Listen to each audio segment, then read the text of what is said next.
Am, Les pido el favor que abran la Biblia en el Salmo 121, una porción de la palabra del Señor que ha significado mucho para mi vida en los últimos meses realmente, y que el Señor me permite esta mañana, agradeciéndole a ustedes la gentileza de permitirme compartir de la palabra del Señor, y a los pastores Jairo y Andrés y el equipo de líderes que me permite hoy estar con ustedes aquí.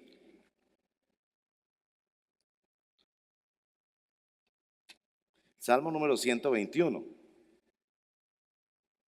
No sé si saben, este salmo está localizado en un sector del libro de los salmos que se llaman los salmos de ascenso, o de los salmos que se cantaban cuando se acudía a Jerusalén para las grandes fiestas que celebraban en el templo en Jerusalén, y los peregrinos cantaban en romerías cuando se acercaban especialmente o salían de la ciudad de Jerusalén. Cantaban estos preciosos cantos, por eso todos son breves y van del 120 hasta el 134. Algunos de ellos son bastante conocidos para ustedes, como el 127, el 126, etcétera. Y este 121 en particular ha sido propiedad del pueblo de Dios, y yo esperaría que usted lo sepa de memoria, como yo posiblemente en la versión antigua Reina Valera.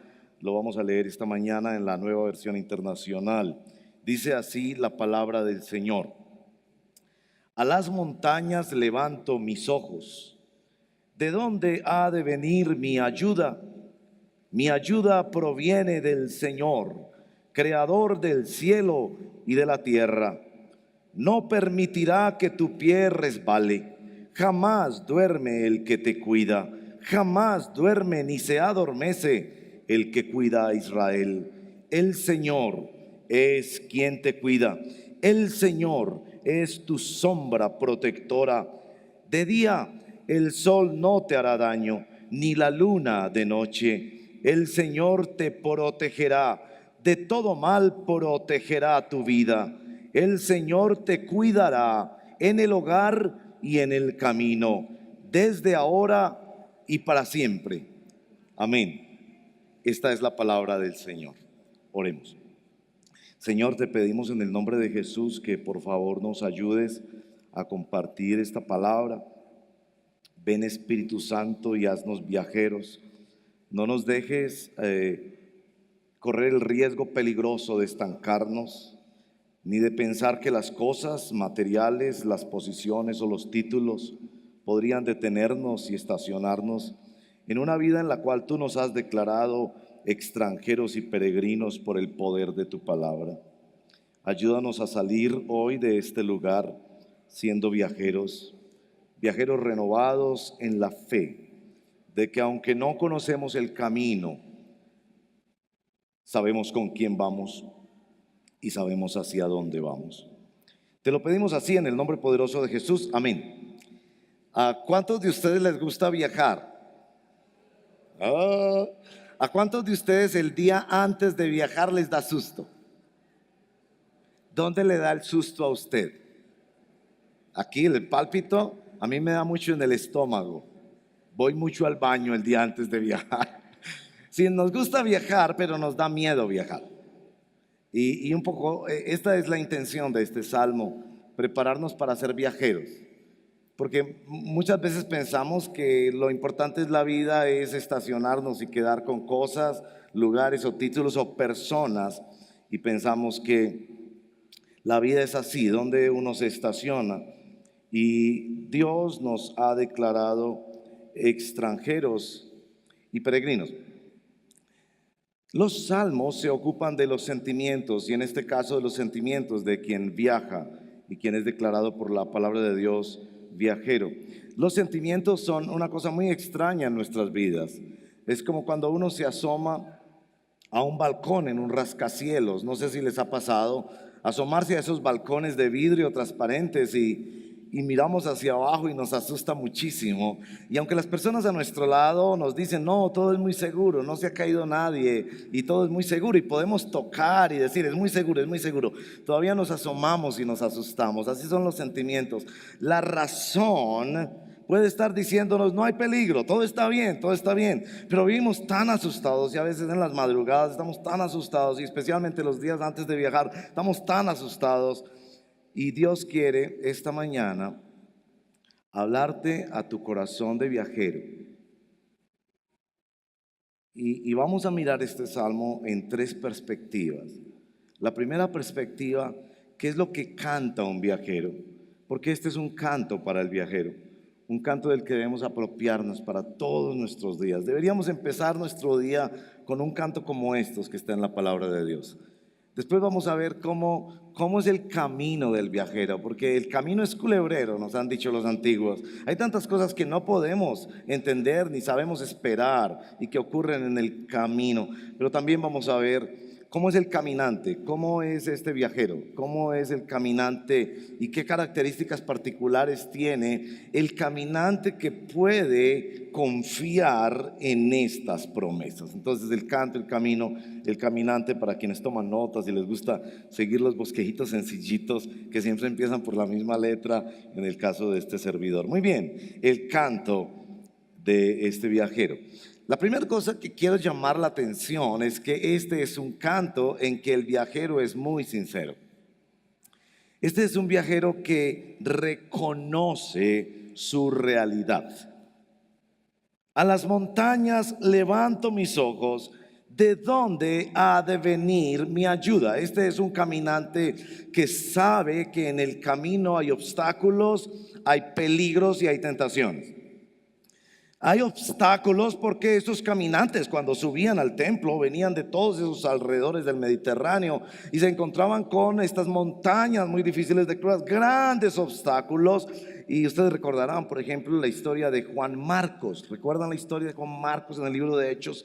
Era misionero y con toda esa pasión de misionero, pero cuando vio las montañas se asustó.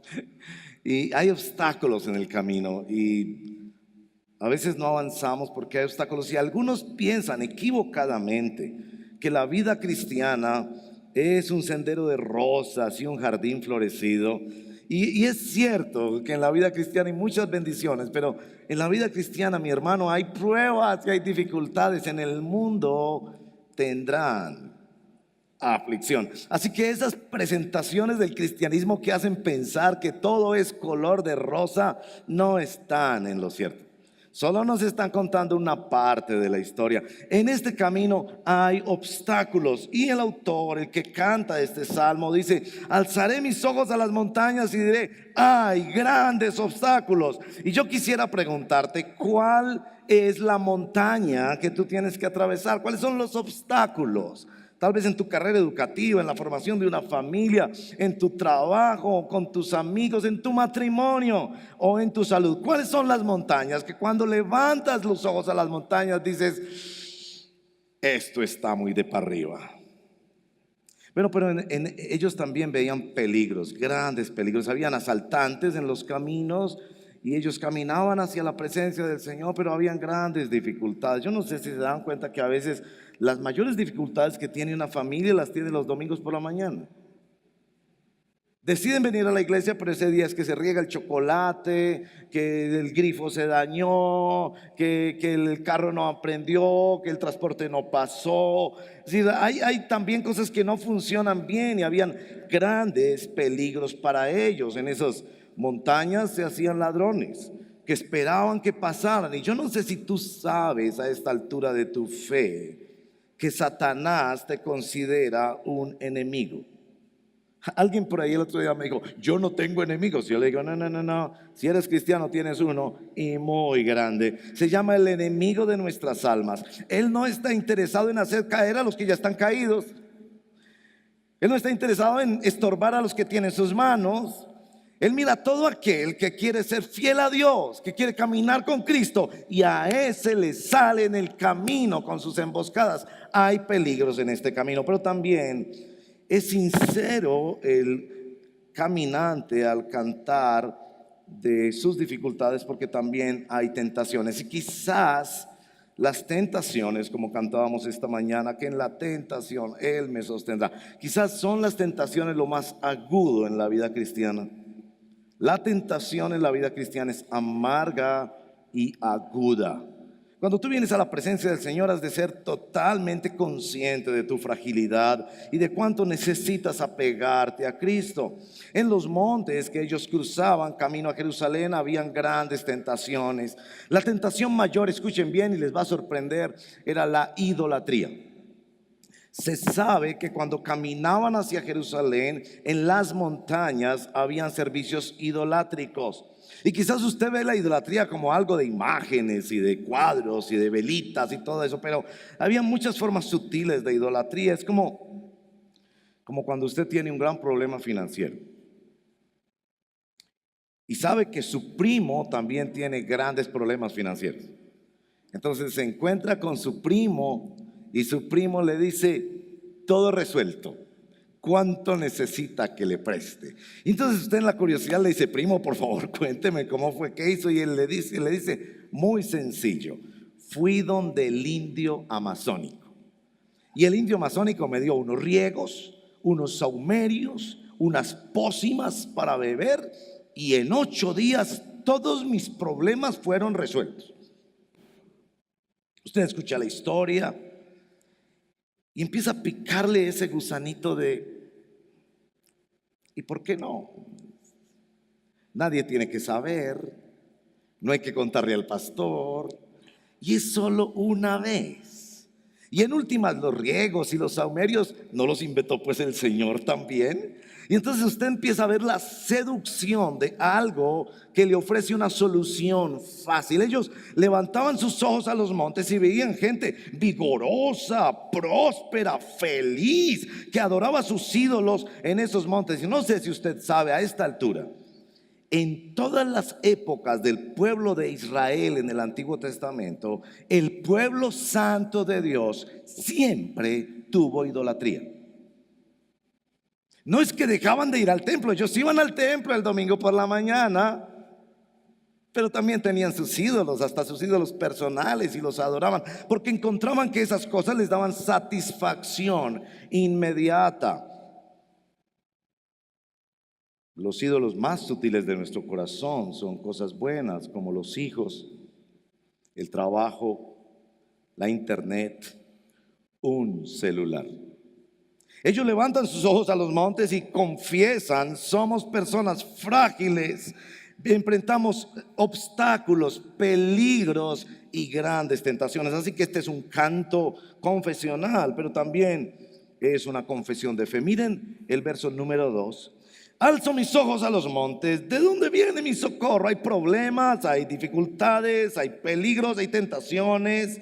Y esta persona declara frente a su propia fragilidad, obstáculos y peligros: mi socorro, mi ayuda proviene del Señor, creador del cielo y de la tierra. Esto es una confesión de fe absoluta. Cuando nos reunimos como iglesia, no importa yo cómo me siento, no importa si la alabanza tuvo problemas hoy técnicos de sonido, que lejos de la responsabilidad de los hermanos que han venido desde temprano a ensayar y a practicar, pero son cosas que pasan. Pero yo no vengo a que satisfagan mis deseos y mis sentidos. Yo vengo a decir que lo más importante de mi vida, que mi recurso no es el indio amazónico, ni mi tío, ni mi empresa, ni mi salud, ni los talentos. Mi ayuda proviene exclusivamente de Jehová, de mi Señor, que hizo los cielos y la tierra. Y ahí los teólogos nos dicen: es muy importante la confesión de fe de que Dios es el creador del universo. Eso es teología pura. El que creó todo es mi Dios, y por eso Él tiene control sobre todo. Este es un canto en que se confiesa la realidad personal, pero se confiesa también claramente y de cara a mi realidad, mi fe en que mi socorro viene del Señor. Los expertos nos dicen que este salmo es también un canto a 2 voces. Es el canto de la persona, verso 1 y 2, que confiesa su realidad y su fe, pero también es el canto del sacerdote. No sé si lo han notado en la primera lectura, que los versos 1 y 2, mis ojos, mi ayuda, pero los versos 3 en adelante son como otra persona hablando.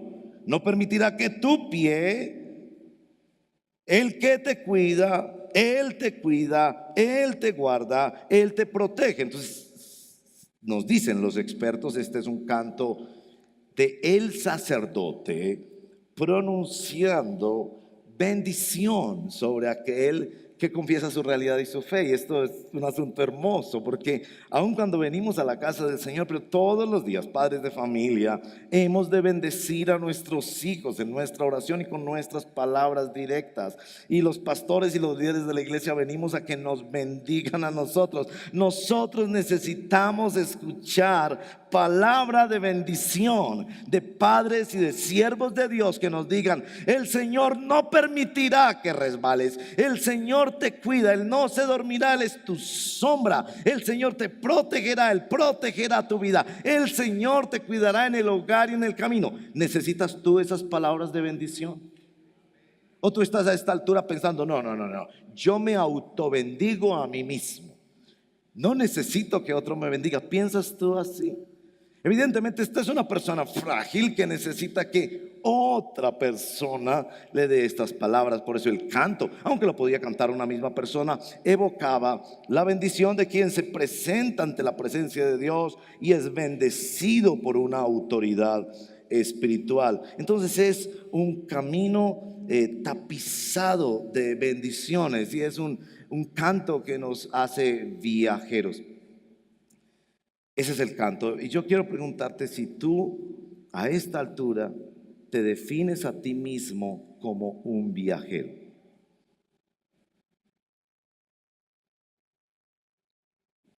Los viajeros se caracterizan porque en su atuendo, en sus palabras, en sus actos, están comunicando que no son de aquí, ni son de allá, que son personas que están de paso y son extranjeros y peregrinos. Yo quiero preguntarte eso.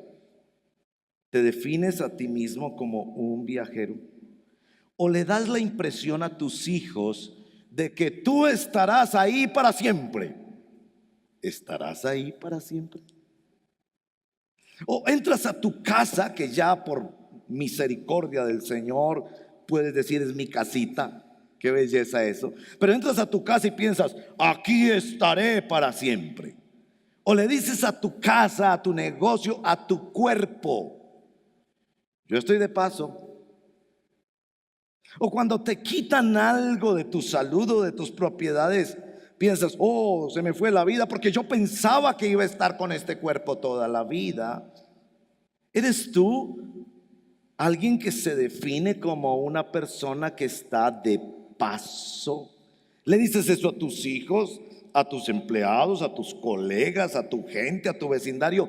Yo estoy aquí de paso, no sé hasta cuándo estaré aquí, pero un día me iré. Esa teología poderosísima de los niños, como aquel niño que fue a visitar a su abuelo, y con toda la confianza que tienen los niños con sus abuelos, fue y lo encontró dormido en la cama y se le tiró encima en la cama, y el viejo estaba totalmente dormido. Se le puso de frente a su rostro y le preguntó: abuelo, ¿todavía estás ahí?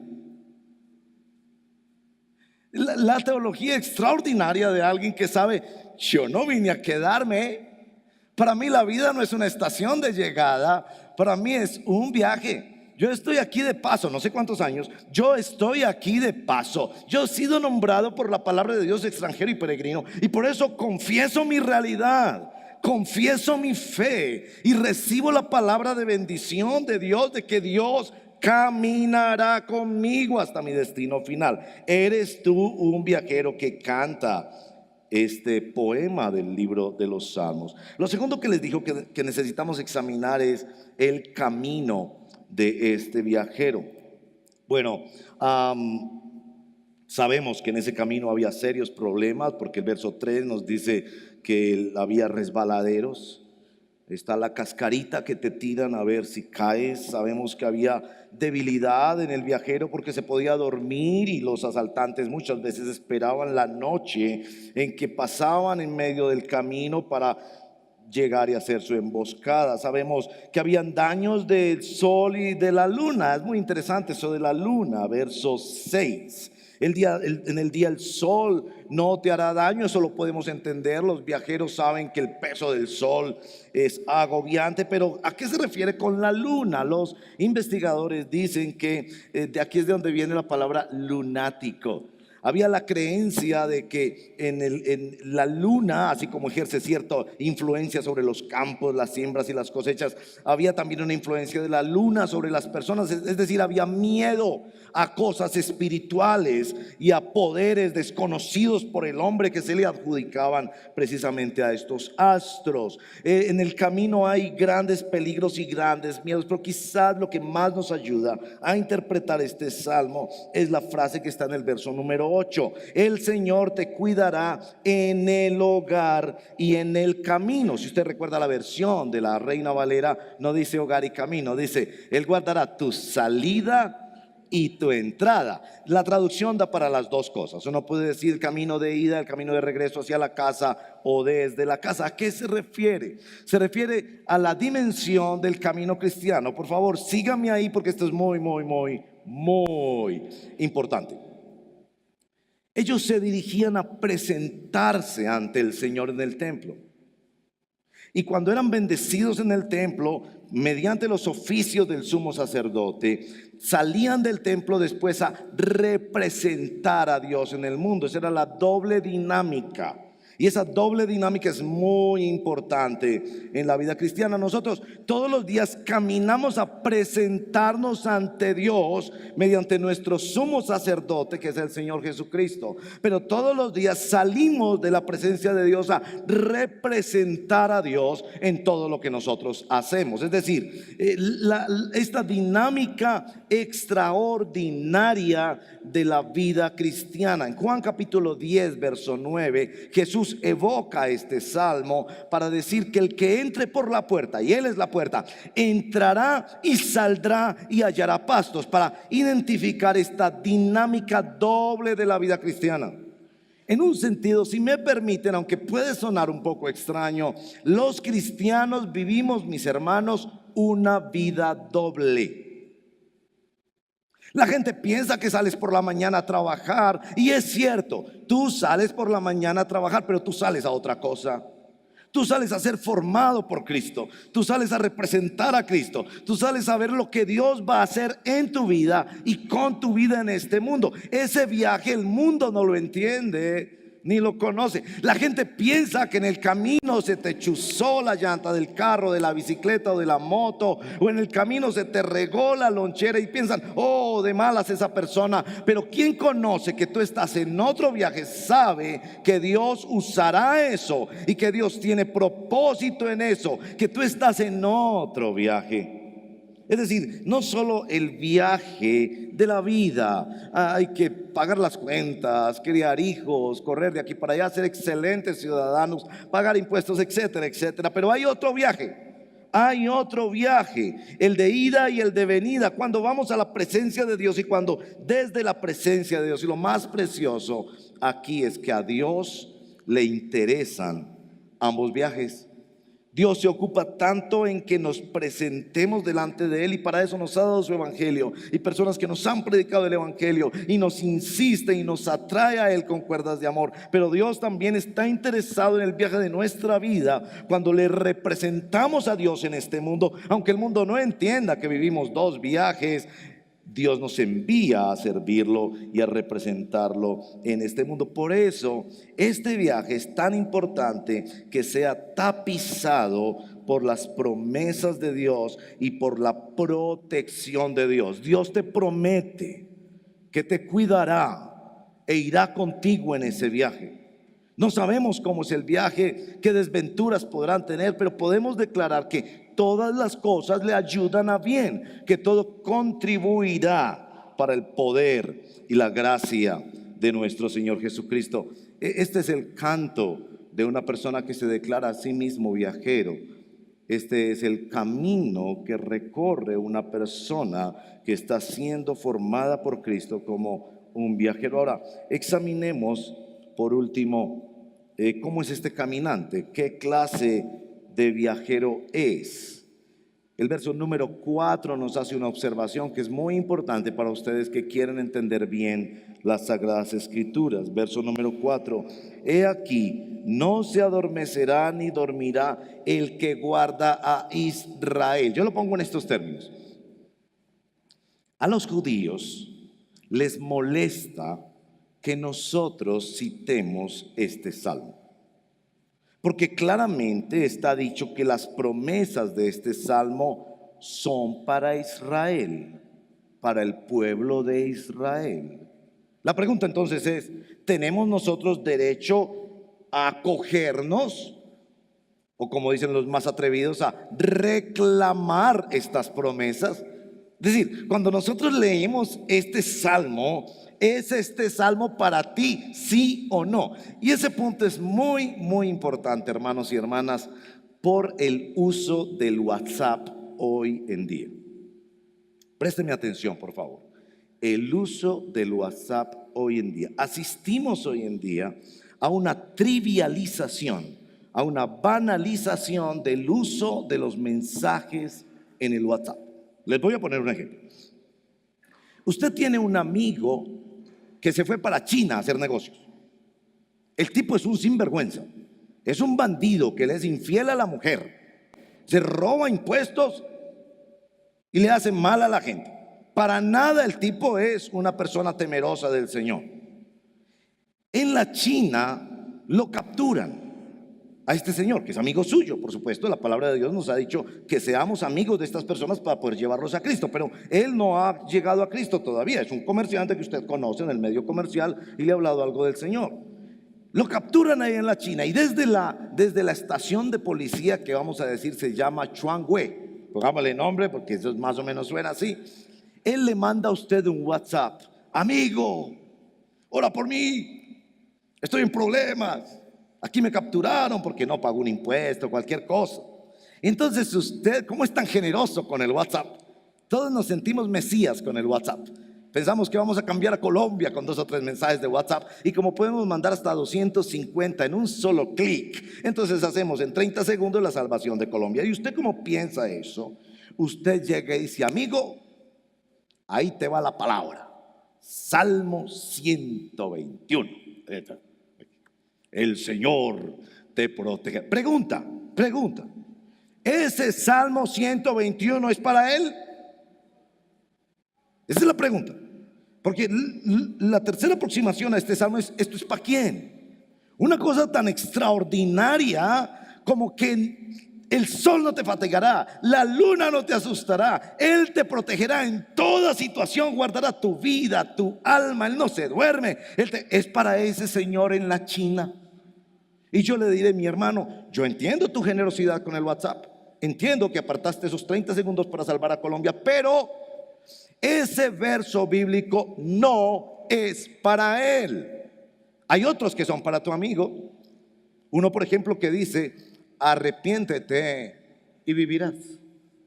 Clama al Señor con corazón contrito y humillado, porque el corazón contrito y humillado, dice el Señor, Él no lo menosprecia. Hay otros que son para él. Yo no digo que no se le debe mencionar a la Biblia, pero ¿por qué se lo mencionas a él? Y es esto: la trivialización del uso de las redes sociales. Pensamos que Dios regala sus promesas a todo el mundo, como decir feliz año y feliz día de la mujer a todas las mujeres en el mes de marzo. No, Señor, así no es. ¿Para quién es? Y los judíos dicen: esto es para nosotros, no para los cristianos. ¿Qué dicen ustedes con el Nuevo Testamento y todas sus promesas? Pero las del Antiguo Testamento son para Israel. ¿Cómo me resuelve usted ese asunto? Les voy a explicar cómo resuelvo yo el asunto.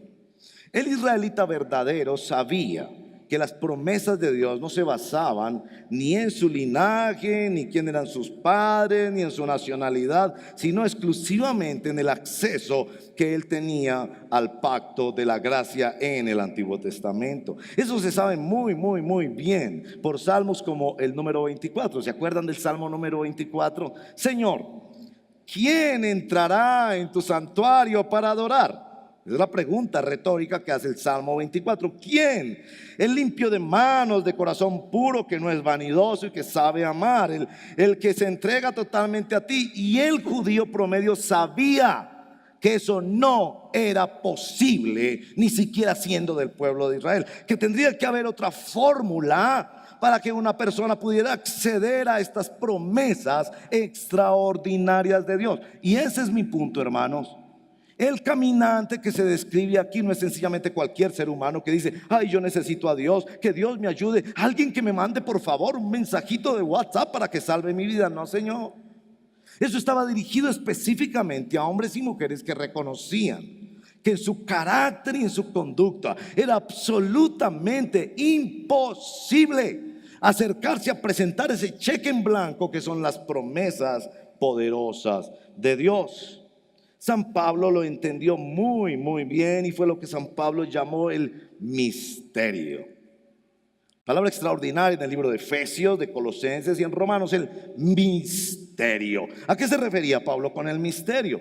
Que el problema de los judíos era el mismo problema de los gentiles, y que la solución de los judíos era la misma solución de los gentiles, y no era otra que confiar de todo corazón en arrepentimiento y fe en la palabra de Dios realizada en la persona de Jesús de Nazaret. Que había esperanza, sí había esperanza, tanto para judíos como para gentiles, pero tanto cuanto ellos se aproximaran a Dios a través del sumo sacerdote. Precisamente este canto se cantaba cuando ellos se dirigían al templo y observaban en el templo todas aquellas ceremonias, todos aquellos oficiantes, todas aquellas festividades que señalaban al Mesías, el único redentor del mundo, el único Dios que se hizo hombre para poder darnos estas promesas y nombrarnos su pueblo amado y santo, sin tener miramientos sobre nuestro pecado y nuestra incapacidad.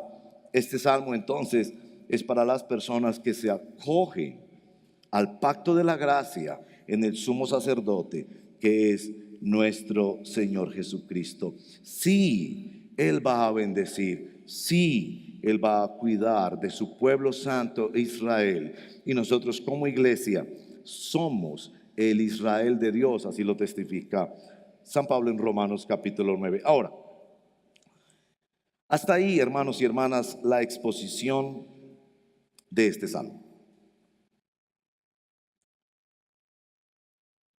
Nos hablan de un canto de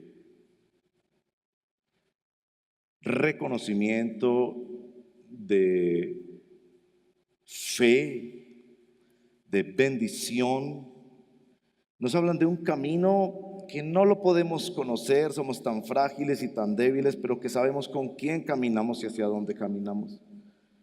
Nos dice el Salmo que ese Israel que puede vivir esas promesas de Dios es el Israel que se presenta en el templo ante el sumo sacerdote y es bendecido con la protección de Dios. Pero queda una pregunta que es un poco de aplicación, hermanos y hermanas. ¿Cómo funciona este Salmo en nuestra vida? Díganme, ¿quién de ustedes ha visto todo el tiempo su sendero protegido de aflicción y de dificultad? Yo sé que los domingos nos podemos emocionar mucho aquí, decir todo va a salir bien, no va a haber problemas, no va a haber dificultades, pero ¿quién de ustedes no ha tenido accidentes, dificultades, lo han despedido del trabajo, le han armado una calumnia, lo han abandonado, lo han maltratado, lo han atracado en el camino? ¿Cómo funciona esto? Porque el Salmo es bastante absoluto, ¿no es cierto? El Salmo es bastante absoluto. Verso 7: el Señor te protegerá de todo mal, protegerá tu vida. ¿Cómo entiendo eso? ¿Es esto una promesa para esos predicadores que le hacen pensar a la gente que jamás tendrán ningún problema en el camino? ¿Cómo funciona esto? Es cierto que el Salmo nos enseña cómo presentarnos ante Dios en Cristo y cómo representar a Dios en el mundo por medio de nuestro Señor Jesucristo, pero el Salmo parece prometer una bendición absoluta a prueba de todo daño, como si el cristiano jamás se accidentara ni una sola uña, como que todo fuera a pedir de boca. ¿Es así en nuestra vida cristiana?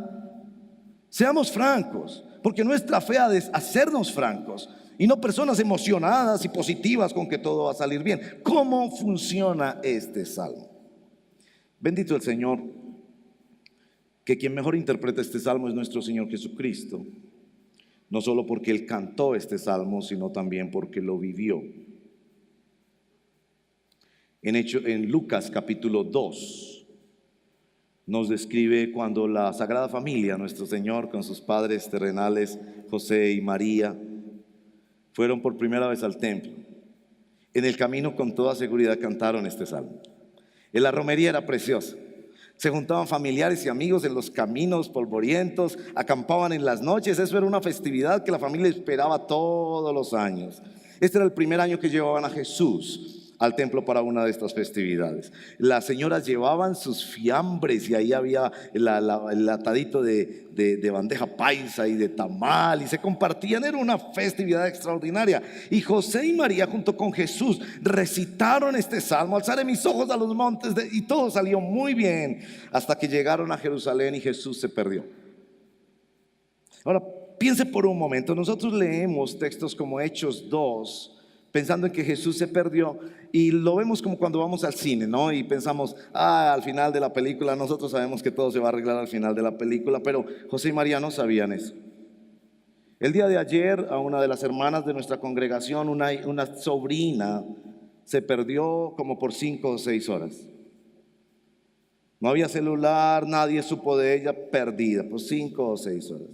Cadena de oración, todos los hermanos clamando, autoridades, todo mundo, bienestar, Siginel, todas esas entidades del gobierno, gracias a Dios, que Dios los bendiga, buscando a esta jovencita. 5 horas, sus padres con los nervios de punta. ¿Qué pasa si a usted se le pierde un hijo? No 5 o 6 horas, sino como en el caso de José y María, 3 días. Ellos se dieron cuenta cuando ya iban a más de un día de camino. Pensaban que estaban con familiares. Cuando fueron a buscarlo, no, con la tía no estaba, con el primo no estaba. Nadie sabía dónde estaba este muchachito. Y estos padres están absolutamente desesperados. Yo le pregunto a usted, padre de familia, ¿quisiera que le pase eso? Yo no quiero que me pase eso ni un segundo, ni con un hijo, ni un nieto, ni con nadie que yo ame, que se pierda. Y lo que más atravesaba el corazón de José y María, hermano y hermana, durante esos 3 días, era nada más y nada menos que el Salmo 121. Porque es en el momento de la prueba donde uno se acuerda de estas escrituras y le pregunta al Señor: ¿qué fue lo que tú dijiste en la Biblia para mí? ¿Qué fue lo que yo creí cuando te entregué mi vida? Es decir, al creyente sincero que de verdad le ha entregado su vida al Señor, le atraviesan estas palabras: decir, ¿qué pasó? ¿Dónde me perdí? ¿Qué pasó? ¿Fue un pecado mío? ¿Qué pasó?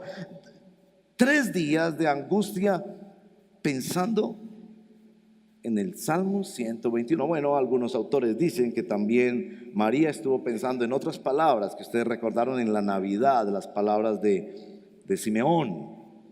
Cuando Simeón le da esta profecía a María: y una espada atravesará tu propia alma. Y ella quizás recordaba, era esto. Pero en el Salmo 121 estás diciendo: Señor, que tú me protegerás de todo mal. Y estoy aquí en la crisis nerviosa más aplastante de 3 días, buscando y buscando, y no encuentro a mi hijo. Quizás a los seres que más podemos amar en la vida, al hijo. Y claro, ustedes conocen la historia. Jesús llega al templo y se queda con los sacerdotes. Él no estaba preocupado para nada. El niño estaba rodeado de los sacerdotes. Él era el Mesías, haciendo preguntas, haciendo conexiones del Antiguo Testamento que estos sacerdotes jamás habían hecho, y estaban fascinados. Pero la mamá y el papá, desesperados, llegan, y usted puede imaginar la escena. Jesús está rodeado de todos estos sacerdotes, y la mamá, yo me imagino que le jaló la tuniquita que ella misma le hizo seguramente por detrás. Y esta es la palabra al final del capítulo 2 de Lucas: ¿por qué me haces esto? Usted pensará que María se acercó a Jesús y le dijo: ay, tan lindo Jesús, que estabas en la iglesia, en el equipo de alabanza, con los muchachos sirviendo en misiones. No, le jala la túnica y le dice: ¿por qué me haces esto? ¿No es esa nuestra pregunta para el Señor? Yo te consagré ese niño, yo te entregué ese negocio, yo te ofrecí mi salud para servirte en la obra. Y yo veo los bandidos malvados y perversos que no te siguen a ti. Ellos se ven gordos y colorados. Por lo menos se ven gordos y colorados. Pero ¿por qué me haces esto a mí? Habían cantado el Salmo 121. Por lo menos por 3 días ella pensó, no me cuadra, no me cuadra, no me cuadra. Y a veces algunas personas no son 3 días, son 3 años o 3 décadas o toda su vida. Que hay algo que no les cuadra en la vida cristiana, y la respuesta de Jesús es la respuesta que nos ayuda a interpretar el Salmo 121 adecuadamente para nuestra vida. María le pregunta a Jesús, ¿por qué nos haces esto? Y Jesús le responde estas palabras que yo tengo que explicarles algo de teología para que puedan entender estas palabras. Porque estas palabras son pura providencia de Dios. La providencia de Dios es la doctrina cristiana que explica los actos de Dios en la historia. La providencia dice más o menos esto: que Dios tiene un control soberano sobre todas las cosas, de tal forma que Él se asegura que ellas operen para su gloria y para el bien supremo de su pueblo. Es muy técnico, entonces se los voy a repetir. La providencia dice, providencia de Dios, que Dios tiene control soberano sobre todos los detalles y que Él se asegura de que ellos operen para su gloria y para el bien supremo de su pueblo. Esa es la providencia. Jesús le responde a María estas palabras. Hay varias traducciones, si están leyendo la Reina Valera, la Nueva Versión Internacional, pero se podrían condensar así. Ante la pregunta, ¿por qué me haces esto?, Jesús no se disculpa con la mamá, pobrecita mamá, qué pena contigo, es que se me dañó el celular. Jesús le dice a María, era necesario. El texto nos dice que María guardó eso en su corazón porque no lo entendió. Hermanos y hermanas, yo no les pido a ustedes que entiendan eso. Es decir, que ante una tragedia de mi vida, Dios venga a decirme, era necesario. Yo no les pido a ustedes que entiendan eso ahora, pero sí les puedo prometer por la palabra de Dios que lo entenderán después. Era necesario. Al final de nuestras vidas, cuando estemos en la presencia de Dios, miraremos hacia atrás y diremos, todo lo hizo hermoso en su tiempo.